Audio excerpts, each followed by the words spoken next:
This episode of Profiles in Risk is sponsored by the InsurTech Hartford Symposium 2024. Insurance Nerds has been involved with InsurTech Hartford almost since the beginning, and it has always been a fantastic event. This year, the InsurTech Hartford Symposium is on April 17th and 18th at the Mohegan Sun Casino, an absolutely amazing venue. The symposium is more than a conference, it's an experience. With more than just panels, we also have workshops and roundtables. This year, the keynotes are by C-suite executives from Nationwide and Travelers. There is simply no better place to meet top insurtech influencers and others making waves in insurance, who are getting recognized during the second annual Making Waves Award. This year, I am super excited to be one of the honorees. Come join us for one of the best insurtech events of the year and use our promo code SAVE250-NERDS to save $250 off of your admission. Learn more at insurtechhartfordsymposium.com and don't forget to use our promo code SAVE250-NERDS to save $250 off of your admission. Now, on to the show. Hello and welcome to Profiles in Risk. This is your host, Tony Cañas, and today we are doing one of my favorite kind of episodes, a career episode with a carrier person, which was the original idea of the Profiles in Risk podcast, and we almost never can get carrier people. So today I have with me Waleed Zayid. Yes, I nailed it, I think. Waleed, thank you for joining me today. How's it going? Thank you. Thank you for having me. I'm doing wonderful today. How about yourself? I am doing fantastic, fantastic. And I'm very excited to have you here because, like I said, I don't often get the chance to have career conversations on the podcast with carrier people, and I think that there's a lot for the listeners to learn because you've been very successful, and like blown away successful, basically, from my perspective. All right, so let's start with how how did you fall into insurance? So you get a bachelor's in liberal studies, right? Which is basically major in unemployment or pre-insurance. Uh, and how did you end up in the insurance space to begin with? You know what? It was a great story actually, the way I landed in insurance. So I was working at a life insurance company, and a recruiter from Geico reached out to me. At that time, life insurance was not going the way I But wanted it to. yeah, let's back up a little bit further. Even though I'm a PNC guy, how did you end up in life? So ending up in life was a friend. A friend joined a company, and then he told me, "Hey, this company is, they have really great compensation ratio and stuff. Let's join." So I went There's a ahead and reason. joined. Yeah, uh, it so wasn't going the way I wanted it to go, and so I left it. I went to another company, and someone from Geico reached out to me, and I said, "Nope, absolutely not doing with insurance today." And so a year later, a friend of mine, a colleague of mine, went to work for Geico, and he started telling me about all these great things about Geico. And at that moment, I completely forgot that they have reached out a year ago, and so I was like, "Okay, sure, I'll apply, I'll use you as reference and stuff." And when I uh, when I came for the interview, the recruiter reminded us like, "Hey, I feel like I talked to you about a year ago, and you kind of like you're not interested in the insurance. So what happened?" And I was like, "Oh, you did? Sorry." But yeah, so that was kind of like the funny thing. yeah.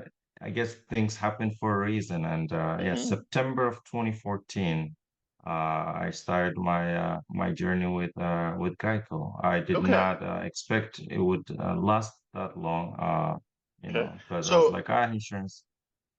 so hold on. So you sold life for a little bit, which is the Mhm. hardest job in our industry. Uh, and has like a 6% 5-year survival rate. Like it's horrific. I hate the way that we do that. Okay. So from there, against your better judgment, you end up at Geico. So what was that? What was the first job at Geico? Sales representative. So I started as like an inside sales representative on the phone. So that really went pretty well. I started making the sales quota and more, earning bonus my very first month after the phone, So after training. hold on. How can one be not super successful selling life and find themselves being super successful selling PNC? What was it? Did you have much better training at Geico? Much better prices? What was it that really worked for you and helped you be successful in PNC? The training. I have always kind of given my trainer her dues. She was excellent. So the training made the difference. Not just the training, but also the trainer. Geico does a great job of making sure that they prepare you for the jobs you take on. And so the training was excellent, and the trainer made it that much better. And so I came out of training feeling like I've been doing this for years, and it clicked. I don't know when. I usually try to like remember, but like within the first few months of me, within training and doing the job, it clicked, and I was like on cruise control, just coming out of And the gate. just writing a ton of auto. I was just writing policies, and policies were sticking on the book. It's not like you're writing policies that are falling Uh, off the book. You're so writing policies that are so sticking. hold on. I've never sold. So I understand that there's lines of business where the agent has a lot of pre-underwriting that they do, but personal lines auto at a Geico call center, how how do you get the business to stick? Like the rep that sold it, uh, I just don't see a relationship. But hopefully I'm wrong. What is like what is it that you were doing that was getting that business to stick? Following the process, being honest with customers, Oh, not okay, trying okay. to hide things under the rug, just Oh, okay. being honest, selling quality business. A lot of times you find a sales agent try to do a little bit more to, sell more, but it's not about the volume of sales, it's about the Mm. quantity and the quality of the sale. And so I had great mentors and supervisors earlier on that kind of like, drilled that into me. And so And the thing is that our industry is weird. You made a really good point that it's about the quality of the sale, not the quantity. Our industry is weird. If you had been selling widgets, if you had been selling printers, if you had been selling anything that's a physical device, just about anything that's a physical device, a sale's a sale, right? And the moment it's gone, yeah, we don't want too high of a return, uh, ratio, but we know exactly how much money we make from every printer we sell or every shoe we sell, right? In insurance, bad business is really bad for you. yeah. So it's a way um, different world. Absolutely. Like Warren Buffett said, it takes a lifetime to build your reputation, but 5 minutes to ruin it. And so, and something also that I think about when you're customer facing, like making sales to customers, is the experience you provide them. You're honest with them. You're explaining things thoroughly. They like the experience. They like the product.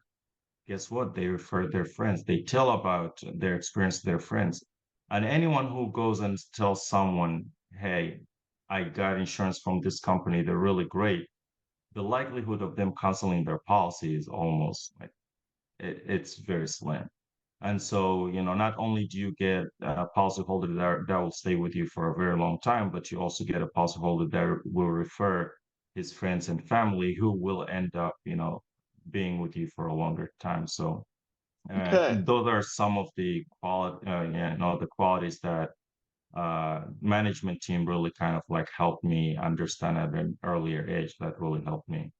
Okay. So in no time.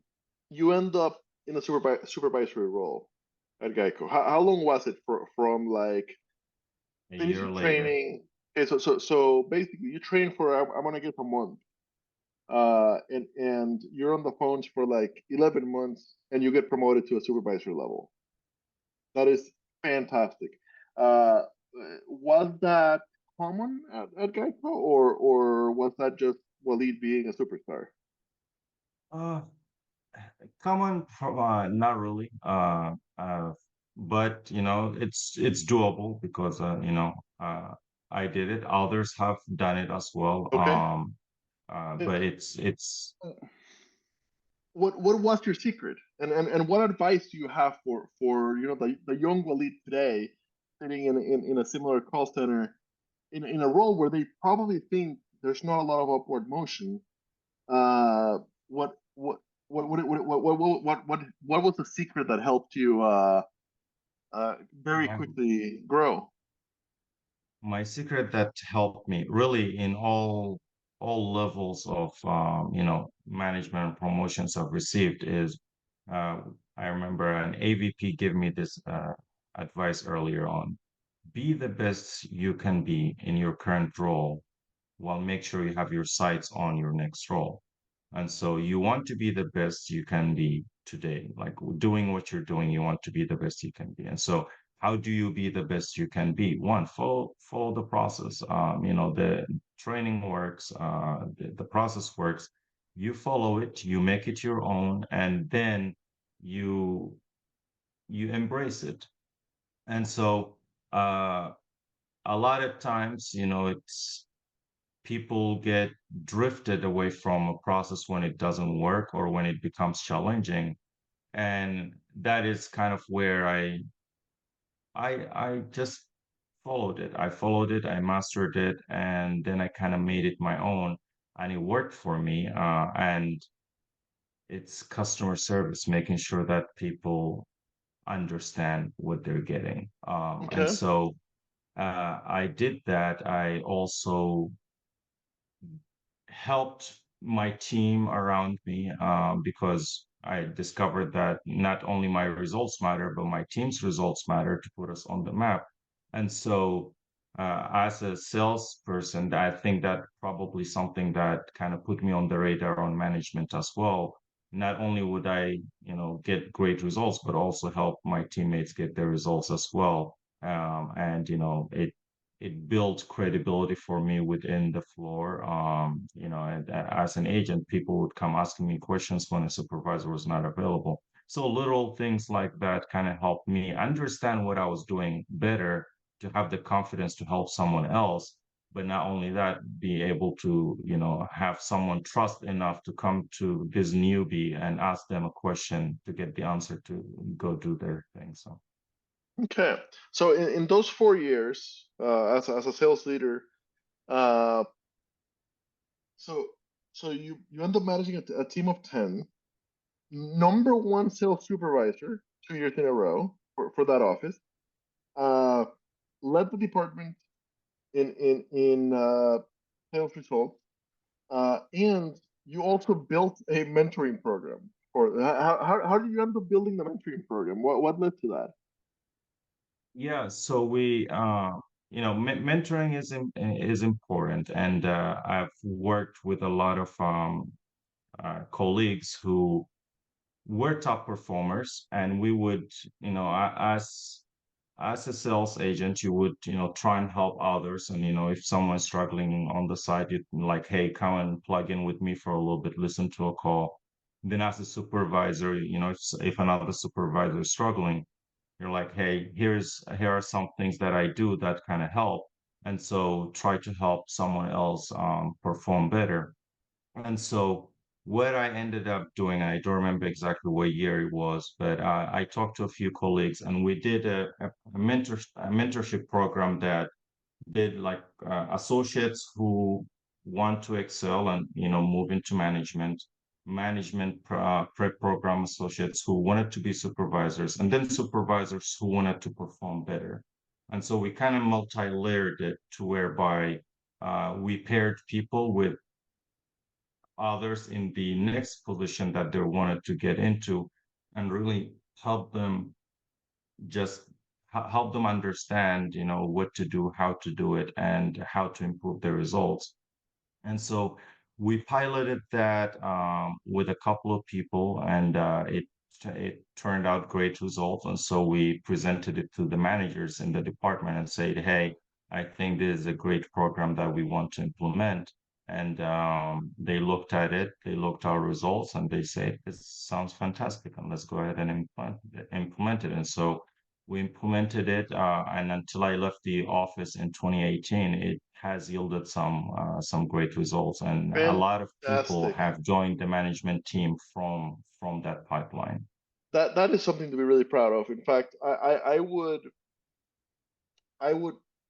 venture to say that chances are the best value, the biggest value that Geico got from you is that program continuing to pay dividends. Uh, so that is really fantastic. I am really curious on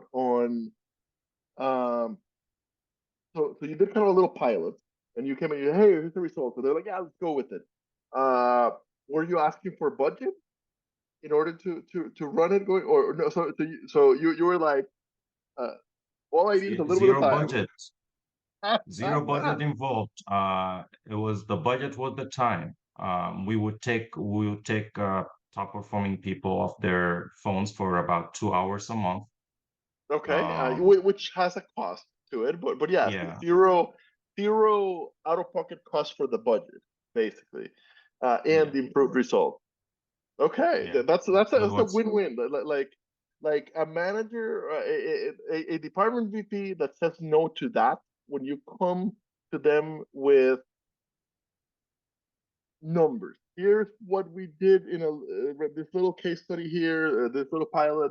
These are the results. It improved this and this and that and this and that. And it doesn't cost you anything more than a little bit of time from your people.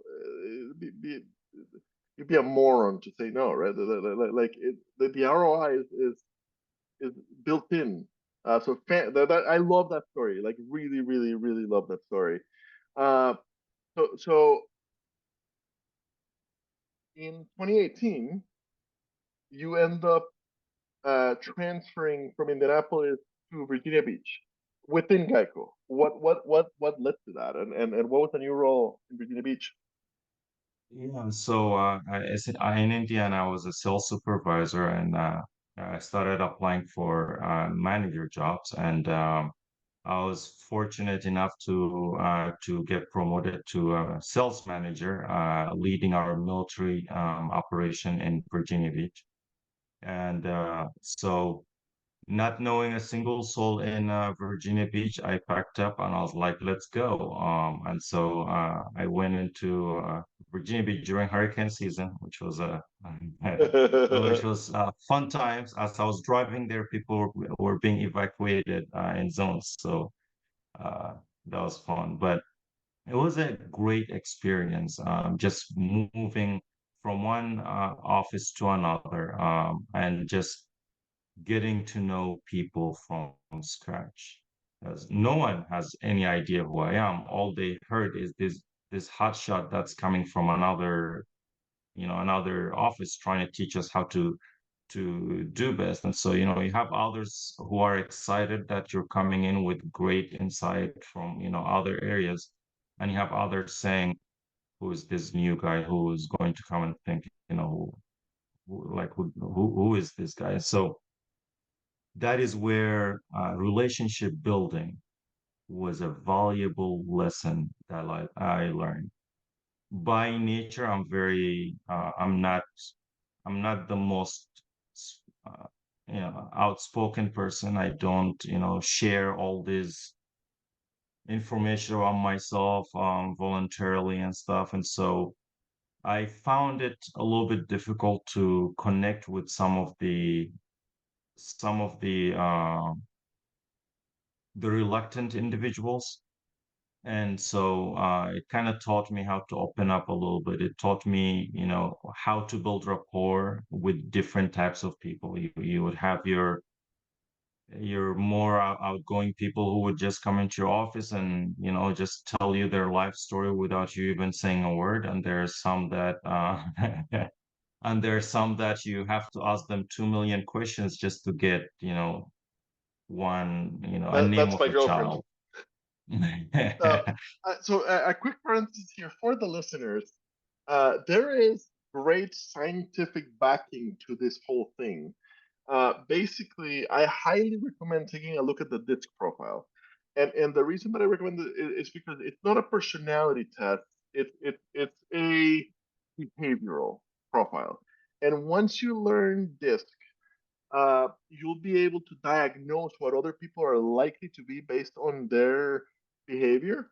And yeah, basically, you end up with four quadrants: D, I, S, and C, and people are somewhere in between, right? I'm an extreme I. Okay, so your I's, which are about 25% of the population, are extremely talkative, friendly, outgoing, like they'll just share their life story, and they'll have a hard time connecting with you if you don't also share your life story. They'll find you disconnected if they even notice that you haven't said a word. But then your high uh, some of them will be very friendly, some of them will not. Your high S's will generally be outgoing. Your high 25% of the population, they're the really careful, conscientious accountant, actuary types. They, and you might be one of them, they don't like it's very hard for them to open up.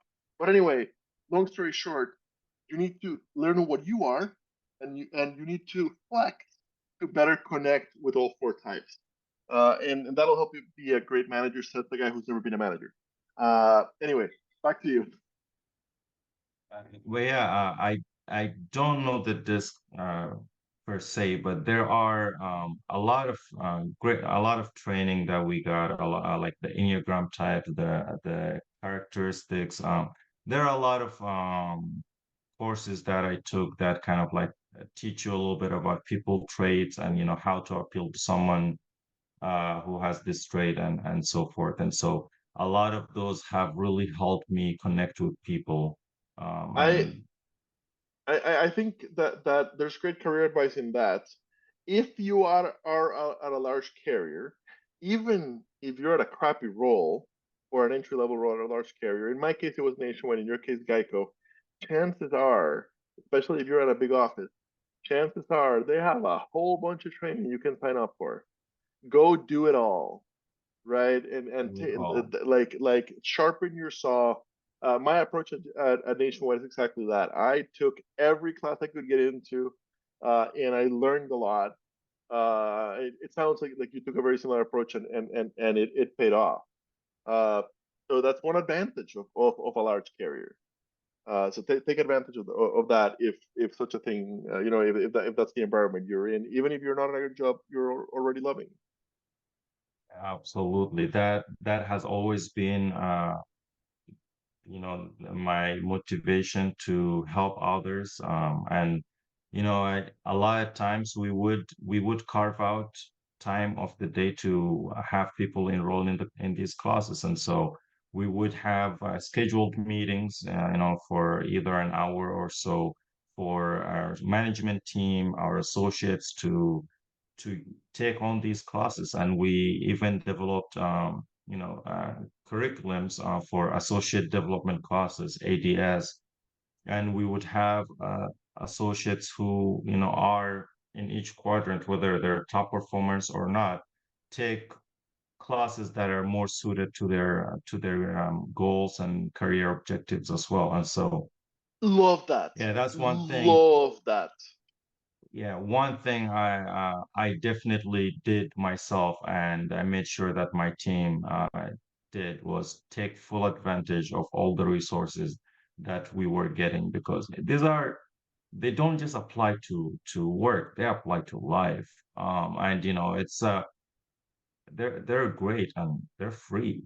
There You're there are not too paying to get it. many. You are a true leader. I think that's what it comes down to. I'm confident in saying that there are too many managers in our industry, especially at the large carriers, who are not true leaders. They're managers, and there's a difference. Uh, Managers are too often only concerned about the numbers, and leadership requires more than that. Leadership requires hitting the numbers and knowing what your people want to do, helping them get there, even if it's outside the department. Right? And when you invest in your people, they'll perform. Right? They'll follow you to battle because they know that you're doing what they need you to do to help them grow, not just to hit this week's numbers or this month's numbers. You are absolutely right. That is something that I had the pleasure of learning earlier in my career. And I kind of, in a short way, I summarized my leadership approach into three buckets, right? The first bucket is build the right culture, a supportive culture, an inclusive culture where people are encouraged to work together and help each other. And so when you have that culture where everyone feels their owners, they feel ownership of the team, they feel ownership of their results, they want to they want to follow the vision, they want to execute, they feel like, okay, this is the culture that I want to be in. I feel trusted, and people trust me. I feel appreciated, I feel valued, but most importantly, I can go to anyone. We have an open door policy. I can go to anyone, speak about anything, and not be judged for it, but also find someone who can help me do that. And so making sure we have the right culture was important. And then after that, developing people. I cannot say enough about how much people development, means to me. I love developing people. And because I got that out of myself. And like a lot of my success came because people say, here, I'll mentor you. I'll help you this. I'll help you that. And I got a lot of development from mentors, from managers and stuff. And so developing someone to help them reach their ultimate potential. Once you do those two things, then you come to driving results and accountability. But really, the first two do a lot of the groundwork, and the driving results just becomes more of an analytical coaching. And so it kind of just, for me, for someone else, they might have a completely different process. But for me, that was very simple, and it worked perfectly for me. And my results have always been, top. I've been fortunate enough to have teams that have made my name shine, and they did all of the work. I was just there, guiding. And so I've been fortunate to enjoy that. But really, I give it like those three steps kind of really helped me shape my career. You're going to be an exceptional sales leader wherever you go, uh, because this is what leads to results. Uh, okay, so during that year and a half in Virginia Beach, number one self manager company wide in 2019, substantially improved in KPIs, surpassed promotion target of 25% of staff into advanced management position. No, let's start with the fact that I love the fact that there was a target for staff growing. That's not always the case. So Geico, chef's kiss on that particular decision, and grew the military book to over 1 million policies, uh, helping the company grow. So just a fantastic year and a half. So you're killing it there. This part I did not expect. Okay, because I will tell you, I almost never see sales excellence followed by and the next word in the resume or LinkedIn is claims. How did you end up as a claims operation director at, after success in sales leadership? You know, it's usually not the typical journey, the career journey you take. But one thing about me, I'm always challenging myself to learn, and it was a great way for me to have a more of a 360 view of, a customer cycle or a policyholder cycle. And so I had sales, and through sales, I was able to dabble in a lot of service, and so I had great understanding about retention and servicing policies and stuff. I didn't know anything about claims. Zero, zero. I think the only experience I had was I called in to get my car towed one time, but that that's about it. And then I went and took over that same department. And so I wanted to learn. I wanted to challenge myself. I at that point, I was really good at, sales, and so I was like, let me go find something else to really learn. And it was good. It was humbling. I had to learn a lot. I was not the subject matter expert up until, the last day. I probably still wasn't the subject matter expert. There were people who knew things better than me in sales. You ask anything, I don't even have to go to resources. I'll tell you, here's what you need to do. I knew it that well, and so it was a great experience. It was humbling. You had to I had to learn how to say, I'll get back to you. Let me do some research on that. Let me find out what it is. But it also forced me to learn. I was able to, look up a lot of things. I was able to learn the processes from scratch. Um, and come with a different perspective. You're coming with an underwriting perspective into claims, trying to help kind of connect the two and make some things make sense. And it really helped me look into some processes and challenge them, look at some and, say, these are great.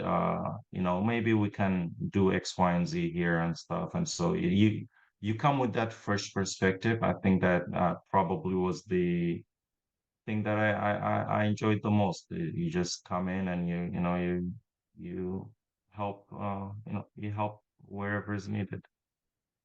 Fantastic. So um, during that time, almost 4 years, just short of 4 years. By the way, you had relocated to Georgia for this job.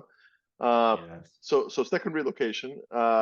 So almost 4 years. And by the way, those 4 years were the COVID years, right? Like basically, you relocated to Georgia a month before COVID hit, which is its own giant challenge. Weeks. 2 weeks before COVID. Let me tell you that Yeah, tell me that this story. has been the experience.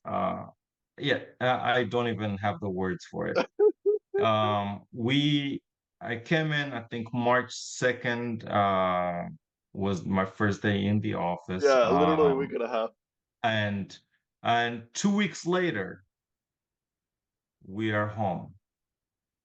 2 weeks later, we were home The working entire from team. home. Yeah, And literally. this entire time we were doing COVID prep. We were prepping to go home because we didn't have the infrastructure to work from home. And so we had to,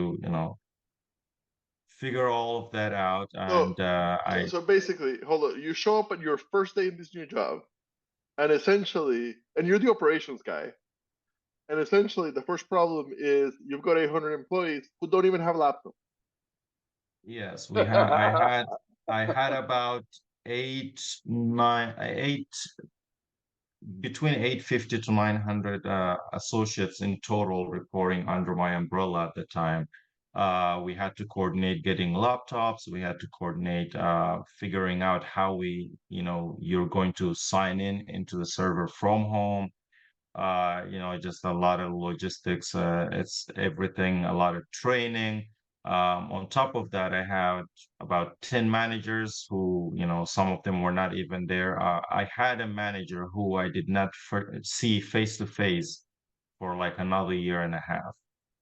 And it was, and you have a lot of people that you want to see, they want to see you, but every time they come to me, I'm running up, running down, this meeting, that meeting, and so I barely got to see anyone. Trial And by fire, like man, absolute trial by fire. yeah, and so there was also a great lesson there that I will share, in case someone else finds themselves in a similar situation, they can learn from it. With not knowing people, a lot, all you get is spreadsheets, reports. And so you see a name, you know exactly who that person is, and you have some type of history with them. To me, these people were numbers because I had zero idea who anyone was. And so I would ask a lot of questions trying to understand, who is who. A lot of times we get the notary reports of people, not doing things right, and I'm just there getting mad. Like, how could someone do X, Y, and Z? And then some of the managers would be like, "This, we know this person. This not does not sound like them.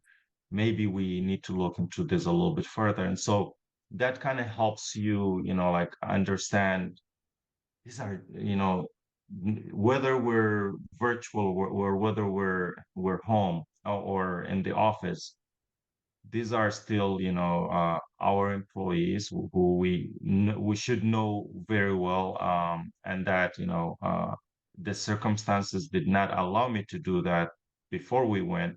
And so I emptied my calendar for about a month, and I just started meeting with teams. I mean, I had a lot, it was about 80 something teams, but I met with all the teams, all the supervisors within, a month span of time to really get to know people and, see people's faces. It was mandatory you had your camera on, so that way I can at least associate your face with the name and, have a conversation. And that I think helped me understand certain things a little bit better. But yeah, I found myself looking at names and they were just numbers. Like when someone says John Smith, I think about, oh, his quality was 70%, or like his calls per day were like five less. And so I had to really catch myself earlier on and say, I need to do better. And I need to really like I can't let the situation around me drive. I have to take control and I have to make sure that I get to know my people a little bit better, and that helped turn a corner a lot. And also not just for me, but also for them, because my actions, in one way or another, did not signal that I trusted people, and so it also helped me, gain some trust and and build some better rapport with people that I worked with. So that was a great lesson that I needed to learn very quickly to turn the ship around. So This is amazing, absolutely amazing. And so basically, okay, get everything working remotely during COVID. No idea how long we'll be remote, right? So for 4 years, you manage the countrywide claims operations for emergency road service, glass, and accident tow. Okay. We talked about the fact that it was 800 people. Countrywide, emergency roadside, glass, and tow. So basically everything that is not an accident, right? Uh, Things that often are very fast, right? Roadside is helping right now, tow is helping right now. Uh, and even glass is really fast moving compared to most claims. Uh, or Geico. In other words, if I had to guess, my educated guess as an insurance nerd, this is the second largest touch operation in the country, behind only State Farm. Yes. So maybe if you aggregate all of AAA, like all the different AAAs, but no, like it's basically the second largest auto emergency roadside service, blast and tow operation in the country. So this is a big job, basically. You're delivering on the promise that Geico makes to millions of people, right? I feel like at that time you should have had Uncle Warren Buffett's number on your cell phone as a what's it called as a favorite. Uh, so so so you do this, record best results in all measured KPIs, improving productivity, claims experience, retention, and profits. Uh, helping. Okay, this is really interesting. Innovated and implemented new processes to expedite claims handling efficiency by over 50%. How? How did you improve processes by over 50%? Were they horrifically broken or Well, and I think really what helped me here is just coming in with a completely different perspective. And to give you kind of an idea of the operation, it was about 19.5 plus million vehicles in force. So we had, 19 plus million vehicles in force, vehicles that had emergency road service, and that was the operation. Uh, but really, so when it comes to implementation of, like, we implemented, I can't really go into specifics, but we implemented a lot of processes that helped efficiency big time. Um, I call when I joined, and I call on average would probably average about 7 minutes or so. Last I checked, probably average 4 to 5 minutes, 4 to 4.5. Um, and so we also need to talk about digital utilization and making sure that we direct a lot of our volume to the digital channel. That helped a lot. okay? Um, So basically, encouraging the customer, hey, use our chat feature, use our app. yes, Okay, use our perfect. chat, use our app. We implemented chat, we implemented text, and also we implemented IVR. That sends you right back into the digital channels. And so, you know, we did a lot to help the customer see, like, okay, the digital channel is the best channel. But it wasn't just that, it also making sure that we worked on the digital channel and ensure that the customer experience they receive would let you stay there, because a lot of times, you would go on any app to order something, and then, it gets too complicated. You're like, screw this, pick up the phone and call. And so the challenge was, how do we get them there, and how do we get them to stay there and complete there? And so really, just working on those pieces helped get a lot of customers to the digital channel, and those who did not, we still helped them and reminded them that next time it's a lot easier on the digital channel. Implemented the texting program, with CRM to, help our digital process a lot better. So uh, all of these combined, and just improving our efficiency, our customer experience, helped every single KPI since the day I joined, um, skyrocketed. And that was something that I have been very proud of, the team for accomplishing that. Once again, it's the team that's driving these. I'm just, the guy saying, hey, let's do X, Y, and Z. Um, but yeah, that that was, it helped. It helped a lot. And I'm an analytical guy by, like, I studied math in undergrad. I've been on a math nerd. I care too much about the numbers and stuff, and so I needed to help kind of transform. Like how do you look at numbers and how do you transform them into something that you can simply understand and execute?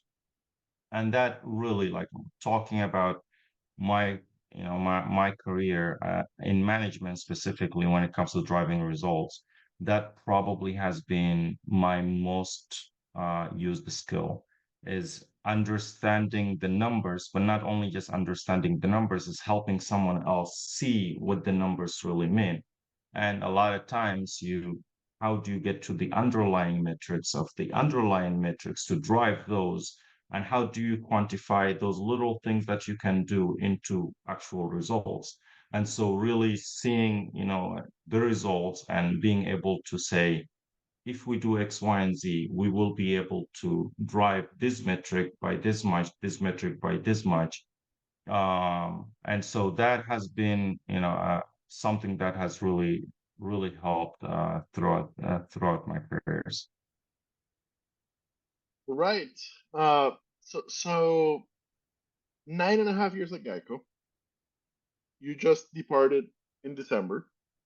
Um, the insurance world is your oyster with the results that you've had. Uh, what do you want to do? Or I'm sure that there's multiple paths. What paths are you thinking about? There are multiple paths for sure. Insurance clicked, man. Insurance clicked for me. I've been very successful with it. I understand a lot of things about insurance, the operation piece, and how things work. And so I definitely see myself in the insurance industry. Which path? I don't know. I love claims, but I also love sales and underwriting fees. So either one, either one. I'm not sure. To be honest, I'm at a crossroad where I'm not sure where, like, what I want to do. I want to get into uh, agency ownership, or do I want to get into like digital, like focusing on the digital part of insurance? How do we improve the digital customer experience? Because that's the future. I mean, we're my job was how to eliminate my job. And so how do I get in our digital platform to work so well that you don't need anyone Nobody helping ever you. calls. You can, yeah, you can just automate everything, and it's better for customer experience. It's better for the company. And so, how do we, I'm very intrigued. I'm very intrigued by that. But I'm not going to lie. I love working with people.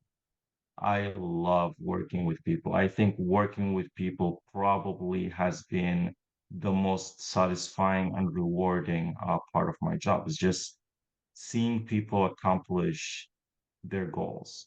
Man, I remember my most emotional moment was in Virginia Beach. We have this thing called the Chairman's Club, and as a manager coming in 2018, I had 4 months on the job. We improved the numbers. I think we had a few more names added. But in 2019, we doubled the amount of people. We probably more than doubled. I need to go back and look at the number. But we had the seats, so where people sit, we would put a balloon based on the tier of the Chairman's Club they made. And one day in January, like right before I got the promotion to go to come to Georgia, I was looking at the floor and it was full of balloons. All balloons. It was harder. It was a lot harder to see. who didn't have a balloon because over 50% of the floor was in Chairman's Club. Amazing. That has never happened before. And man, I cannot tell you the type of emotions that were going through my mind, just like people who never thought they had a chance at achieving Chairman's Club, getting it. And it was, man, it was everything. It was everything, and being able to just not just that, but also getting people promoted and stuff. I love it. I love it, and I don't.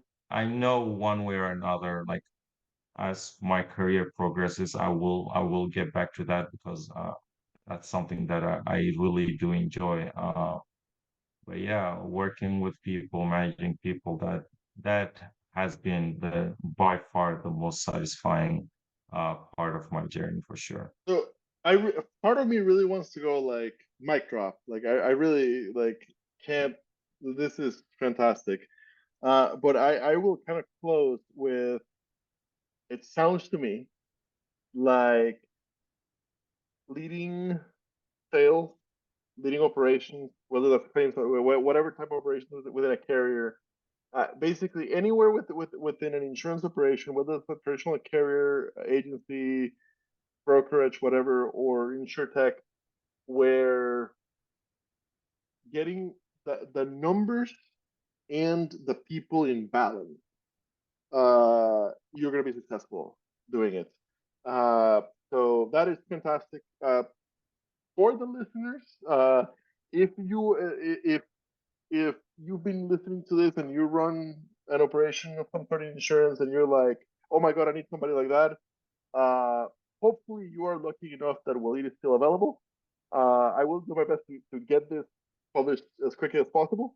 Waleed is linked on the show notes. So to reach out. And yeah, I can't wait to see what you do next because this has been an incredible story. Uh, and I love career chats. Absolutely love them. And really, like, what blew me away, the notes that I have from our first conversation offline was entry level to director in 5 years, 5 months. Like, selling in the call center to managing an organization of 800 people in 5 years, 5 months. In insurance, write the book, man. Like, what a story. I can Yeah. only wait to see what you do next. Thank you so much for your time today. Uh, yeah, just a pleasure. Thank you, Tony. I appreciate it. Yeah, I mean, I think that probably has been my biggest achievement. It's something that has never been done at Geico. To start on the phone and become a director in less than 5 years and 5 months.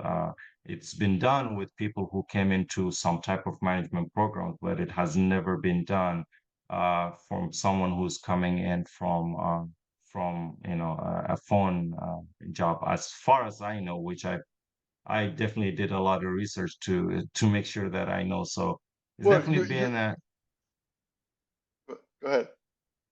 yeah, Definitely been a it's been a great success story, and it's something that I am very proud of. Not to brag, but really I know I put in a lot of work. And the work translated into results, and so I embrace the results that I got because I put in the work. There were a lot of nights where I left the office at like 12 a.m., or there are nights where I came into the office at like 6 a.m. And there are nights I probably stayed the whole day. And I don't regret any of them because I learned a lot of valuable lessons. And I mean, I've enjoyed a successful career because of it. So, for yeah, thank for you for having me for sure. for the listeners. We do not endorse 14-hour days or sleeping in the office. Absolutely Uh, not. this is just not good for your mental health. Uh, but if you pull an all-nighter once or twice to deliver something amazing when a global pandemic is is knocking down your entire office. I mean, you will probably be remembered as a legend in the office. Uh, Thank you so much for your time. Have a great one. Thank you. Thank you very much, Tony, and have a great day as well. Thank you for having me.